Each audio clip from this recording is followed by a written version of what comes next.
ये पता लगाए कि एबनॉर्मलिटी जो है वो प्रेजेंट नहीं है। अब इस केस में क्या होता है कि इसको हम ट्रू पॉजिटिव कह रहे होते हैं और इसको हम ट्रू नेगेटिव कह रहे होते हैं। अब ट्रू पॉजिटिव में क्या होता है कि अब कोई भी अगर एबनॉर्मलिटी प्रेजेंट है और हमने ऐसा टेस्ट लिया है, वो इस बात को डिटेक्ट करेगा कि एबनॉर्मलिटी प्रेजेंट है। और अब इसके अंदर क्या है कि कोई एबनॉर्मलिटी प्रेजेंट नहीं है और वो वाकई बताएगा कि हाँ एबनॉर्मलिटी प्रेजेंट नहीं है, तो ये स्पेसिफिसिटी में आएगा।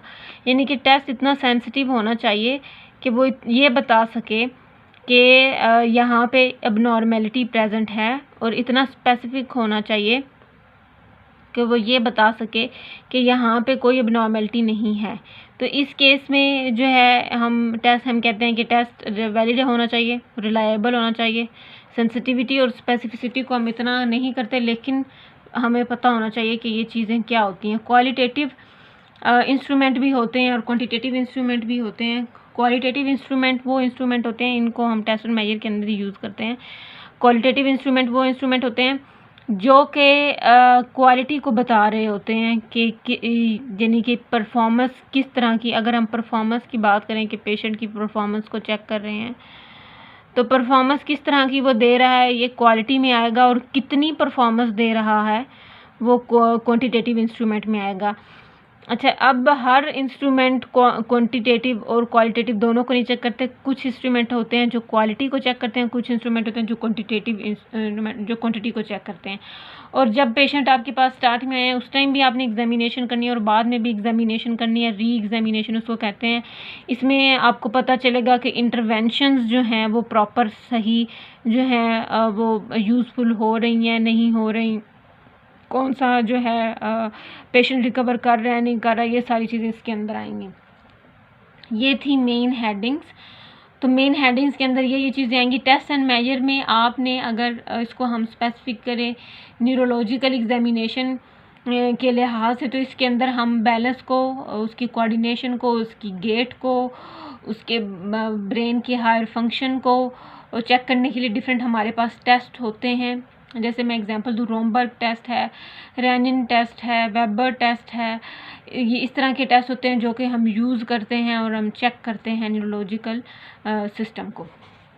अगर हम क्लिनिकल असेसमेंट की बात करें, तो क्लिनिकल असेसमेंट करते हुए 3 बड़ी मेन बातें होती हैं जिनका हमने ध्यान रखना होता है: क्वेश्चनिंग, ऑब्जर्विंग और एग्जामिनिंग। आपने क्वेश्चन करना है, वही हिस्ट्री वाली बात आती है, हिस्ट्री आएगी।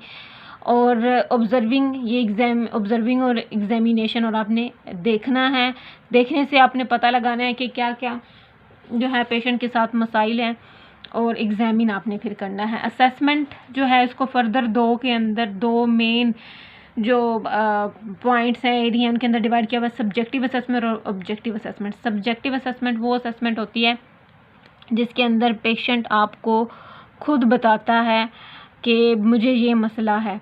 और ऑब्जेक्टिव असेसमेंट में जो आप डिफरेंट टेस्ट करते हो वो सारे आएंगे। ऑब्जेक्टिव असेसमेंट जो आप खुद ऑब्जर्व करते हो वो ऑब्जेक्टिव असेसमेंट के अंदर आएंगे। सब्जेक्टिव असेसमेंट अब में क्या होगा कि डॉक्यूमेंटेशन, आपने जो कुछ भी पेशेंट बता रहा है, जो खुद पेशेंट बताता है, जो सेल्फ रिपोर्ट कर रहा है पेशेंट, यानी कि या फिर आप ये कहते हो कि रिपोर्टेड बाय पेशेंट। और अगर हम इसकी ऑब्जेक्टिव असेसमेंट की बात करें तो ये कौन रिपोर्ट करता है? ये रिपोर्टेड बाय फिजिशियन और थेरेपिस्ट और डॉक्टर। और इसके अलावा ये कि क्या होता है कि हम लेबॉरेटरी टेस्टिंग के थ्रू और डिफरेंट जो टेस्ट होते हैं मस्कुलोस्केलेटल के हैं, नर्वस सिस्टम के हैं, उनके थ्रू हम जो है इसको चेक कर रहे होते हैं। अगर हम अब सब्जेक्टिव असेसमेंट पे आएँ तो इसके अंदर हमने हिस्ट्री जो है पेशेंट की वो लेनी है। हिस्ट्री के अंदर हम उसकी डेमोग्राफिक पूछेंगे। इसके अलावा हम उसकी जो है present history, past history, medical history, personal history, marital status, family, economic और एजुकेशन स्टेटस, ये सारी चीज़ें हम सब्जेक्टिव असेसमेंट के अंदर पूछेंगे या हम इसकी एक्सप्लेनेशन करेंगे। और जो अब ऑब्जेक्टिव असेसमेंट की बात करें तो इसके अंदर हमने जो है पेशेंट की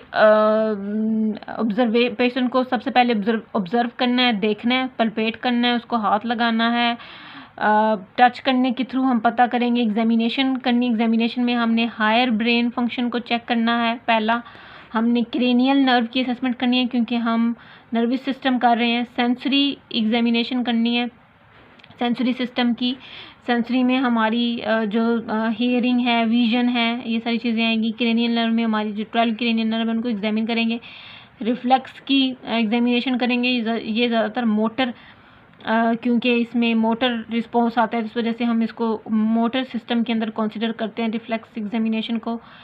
और मोटर एग्जामिनेशन करेंगे, मोटर सिस्टम को एग्जामिन करेंगे और गेट की असेसमेंट करेंगे कि पेशेंट किस तरह से चल रहा है, किस तरह की गेट है उसकी, क्योंकि बहुत सारी ऐसे न्यूरोलॉजिकल डिजीज़ हैं जिसके अंदर गेट डिस्टर्ब होती है। सेरिबेलम गेट को प्रॉपर कंट्रोल कर रहा होता है। इसके अलावा बेसल गैंग्लिया का बड़ा इंपॉर्टेंट रोल होता है। साइकोलॉजिकल हम उसकी असेसमेंट करेंगे और फंक्शनल असेसमेंट करेंगे। ये सारा ऑब्जेक्टिव में आएगी। इसकी एक्सप्लेनेशन जो है वो हम नेक्स्ट लेक्चर में करेंगे।